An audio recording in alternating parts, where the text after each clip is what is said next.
Hi YouTube and welcome back to my channel. I'm Tribesofvoid, I'm a tattoo artist and clothing brand owner, and today we're gonna look at 3 low budget ways to customize your clothes with a pen and your own logo. Please leave a like, subscribe and spread the word if you enjoy the video. So first of all, I'm gonna show you what my customer ordered. My customer sent me some photos which he photoshopped, where he wanted to show me how the final piece should look like. I printed it out so I can lay it on the side of my table and look at it, and he told me he wants a custom cap with a logo on the front, one on the side, as well as his Instagram name in the back. On the other side, he wanted my Neo Tribals. I've been doing these caps for a while now. You'll find these caps on my website. You can order one that has only one side with Neo Tribals or 2 sides. They have different pricing, but yeah. First of all, I'm gonna explain you what tools you need for all the 3 ways I'm gonna show you. You'll need 2 types of pens. One is a marker for the pattern, for the preparation. And the second pen, especially for dark fabric, I found the Croil marker, because if you draw with white on dark fabric, most of the pens don't really hold and aren't that opaque, so the dark fabric shines through, which is not what you want, obviously. The other thing that you're gonna need is a heat gun. If you really want to do it the right way, there are mini heat presses which you're gonna use at the end. It makes the design more durable. From the 3 possible ways I'm gonna show you, I'm gonna rate them on how expensive they are and how much skill they require. The first way is to print out your design on a normal printer, which I think most of you have access to. This way of putting your logo on the piece requires, in my opinion, a moderate amount of money and also a moderate amount of skill. I use a flex fit cap from Amazon, which is already distressed a little bit. I printed multiple sizes so I can check which one fits the best. I cut the paper roughly with scissors first, and then I use my precision cutter to cut out all the details and really make it perfect. I know my precision cutter is f***ed up. Please don't judge me. I need to buy new tips, but I hadn't had the chance to do it yet.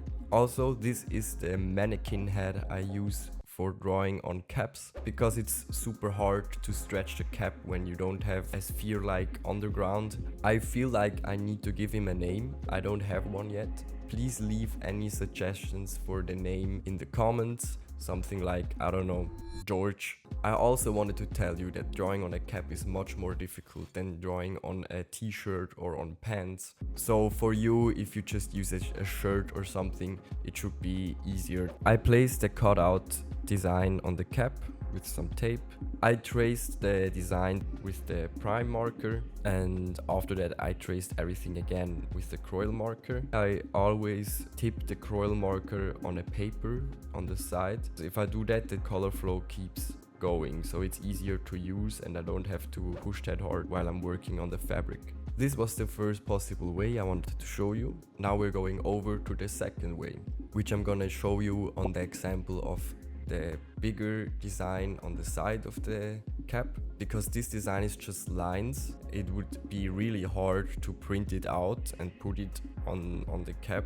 I used a projector for this. This requires, in my opinion, more money but less skill. I use a one bow projector, which is around $200, but on Amazon you're gonna find some for, I don't know, $30 to $60. I'm gonna search one for you and put it in the description as well. The thing with projectors is the more lumen you have on them, which means how much light they can project, the more expensive they are. The cool thing about my one bow projector is that I can use it with screen sharing. I can just put the design on my phone, screen share it to the projector. I just reverted the design so I have white lines on the black cap when I'm tracing it. Placement and positioning of the projector is key. If it's a shirt, put it down with tape, because if you move it, you're gonna have a hard time repositioning it to the same spot it was. Alright, as soon as you have the right positioning,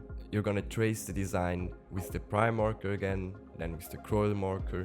And now for the first time you see how I use the heat gun. On this bigger design, there is always a chance that you smear your own drawing, and We don't want that, obviously. So you're gonna use the heat gun, draw part of it, heat it again, and so on until you have all of this finished. Also, most of the time I have to pre-draw really small lines of the whole design, so everything is mapped out, and then heat it, wash away the prime marker, heat it again so it's dry, and then you trace all the fine lines again and really make them stand out. Because you already have a small layer of color from the small lines, it's easier to trace it again and make the lines pop out. The last possible way to do a design on a cap is freehand, which requires very little money, but it requires a lot of skill. I just did the same steps as before.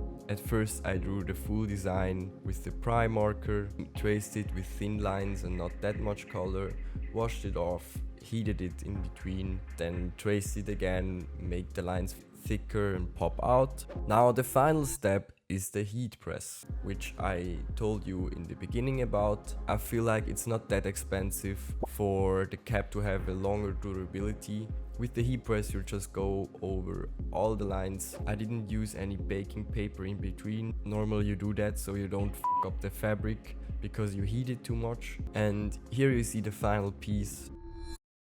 I'm super happy with it.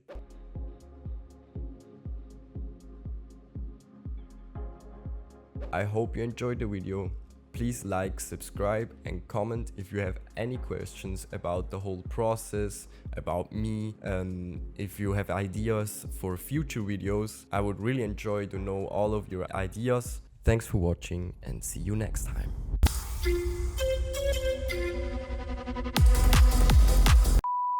Bro, honestly, YouTube is crazy. I don't know how I'm doing this. This is the second video I ever recorded. It's really weird to sit in front of the camera. Sometimes I feel goofy, sometimes I don't know how to talk because my English is not the best, you know. I'm still trying to stay in this character, be hyped about, even if I'm stressed out about what the proper English is to say the things I want to say, you know. I had to put I don't know how it's called, a thing that you use to put holes in the paper. I think it's called perforator in English. I don't know, to be honest, and I don't care. Knock yourself out. Knock yourself out. Knock yourself out if you want one. Wow, my voice got a little crickly there. Is crickly a word even? I don't know. What the fuck, bro? Good thing for bloopers.